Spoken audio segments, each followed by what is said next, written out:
Pourquoi la sonde Rosetta s'appelle Rosetta? Rosetta, c'est une évidente référence à la pierre de Rosette qui est au British Museum, qui est une pierre sur laquelle est écrit en même temps, en démotique, en grec et en hiéroglyphe égyptien, le même texte qui a permis à Champollion de comprendre l'écriture hiéroglyphique.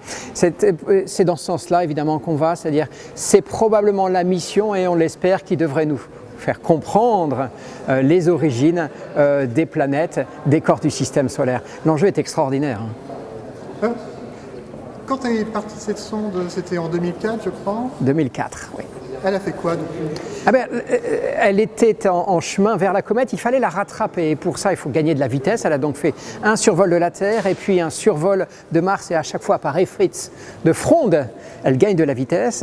Elle a survolé des astéroïdes, Stein comme premier astéroïde, Lutetia, donc des petits corps, pour vérifier d'ailleurs que toutes les caméras, les instruments marchaient bien. Et donc depuis 2004, elle court après sa comète, et elle arrive bien sûr au mois de mai, elle aura rattrapé la comète. On a appris qu'elle s'était endormie, pourquoi donc?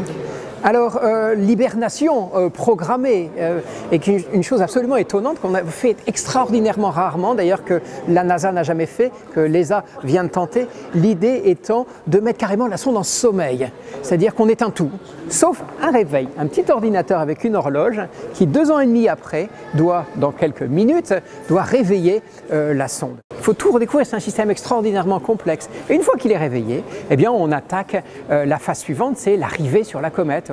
Au printemps, on arrive véritablement sur la comète, on va carrément se mettre en orbite autour de la comète, ça c'est une phase très importante.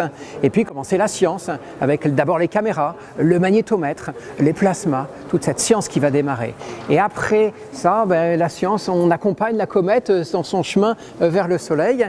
Et puis au mois de novembre, on décide de larguer Philae, ce petit véhicule, une centaine de kilos, avec une dizaine d'instruments à bord, encore une grande première. C'est difficile de se poser sur un corps qui n'a pratiquement pas de gravité. Et puis une fois qu'on est posé, on commence la science, un petit trou ici, on pose la main ici, on regarde bien sûr. Voilà, ça serait la science de la surface qui va durer pendant plusieurs semaines. Et est-ce qu'on aura la chance de voir la comète dans le ciel? Non. La comète aujourd'hui est très loin, on n'a absolument aucune chance de la voir, et on va contrôler bien sûr son activité lorsqu'elle s'approche du Soleil. C'est un peu toujours une surprise. Ça c'est l'une des beautés des comètes, c'est-à-dire c'est que quand elles arrivent vers le Soleil, qu'on voit leur amplitude, et non, on ne la verra pas probablement dans le ciel, mais nous on sera à côté, on sera dessus, on sait qu'elle est là, et on aura des images pour la première fois carrément sur place. Et puis on ne manquera pas de regarder la Terre, on verra bien cette fois-ci, c'est la comète qui regardera la Terre.